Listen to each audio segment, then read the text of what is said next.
Visual Network Process, per comodità per i 4 minuti VNP.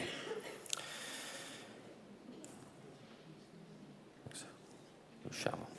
Allora, oggi un'azienda, per riuscire come dire, a ritagliarsi il proprio spazio in un mercato economico che è estremamente globalizzato, complesso e competitivo, deve necessariamente essere capace di innovare, di rinnovarsi tecnologicamente, ma soprattutto di valorizzare ai massimi livelli le potenzialità dei propri dipendenti, delle persone che lavorano in azienda.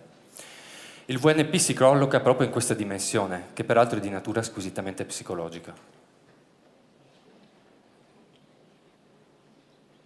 Ma cos'è il VNP? Il VNP sostanzialmente è uno strumento che, fortemente innovativo, che attraverso una successione di metodi visuali e di analisi strategiche oggettive consente alle direzioni risorse umane, ma all'azienda in generale, di effettuare una gestione strategica del proprio personale.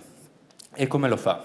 Lo fa attraverso 3 fasi fondamentali, che lo avvicinano tra l'altro molto a un approccio scientifico. La prima fase è l'osservare. Partendo dalla teoria dell'analisi delle reti organizzative, col VNP noi riusciamo a rendere visibile ciò che è invisibile, quindi scattare un'istantanea di quelle che sono le dinamiche relazionali e della distribuzione dei flussi lavorativi, al di là degli organigrammi aziendali. Un forte accento sull'agire, nel senso di creare attraverso una mappa visuale una procedura strutturata finalizzata al raggiungimento di obiettivi specifici e eventualmente alla risoluzione di criticità che sono legate alla gestione del personale. Come ultima fase c'è quella della misurazione, che è molto importante per le aziende perché dona loro la possibilità di avere un ritorno sugli investimenti, cioè capire quanto i soldi sono stati spesi e la bontà di quello che è stato fatto. Ci sono moltissimi vantaggi nell'utilizzare un VNP, però io vorrei utilizzare l'ultimo minuto e 41 secondi per farvelo vedere un pochino nel concreto. A sinistra potete vedere quello che è un tipico organigramma aziendale. A destra invece quello che può consentire il VNP. Ad esempio, focalizziamo un attimino l'attenzione su Marta. Marta è un manager profilo junior di un'azienda di medie dimensioni e al di là del ruolo informale che copre nell'organizzazione possiamo notare immediatamente che ricopre il ruolo più centrale di tutta la rete, di tutta la struttura manageriale. Inoltre Marta è anche l'unico nodo, l'unica persona che tiene in comunicazione quella divisione che vedete lì in alto a destra, che è la divisione numero 3, nello specifico produzione. Ora vorrei pormi qualche domanda assieme a voi.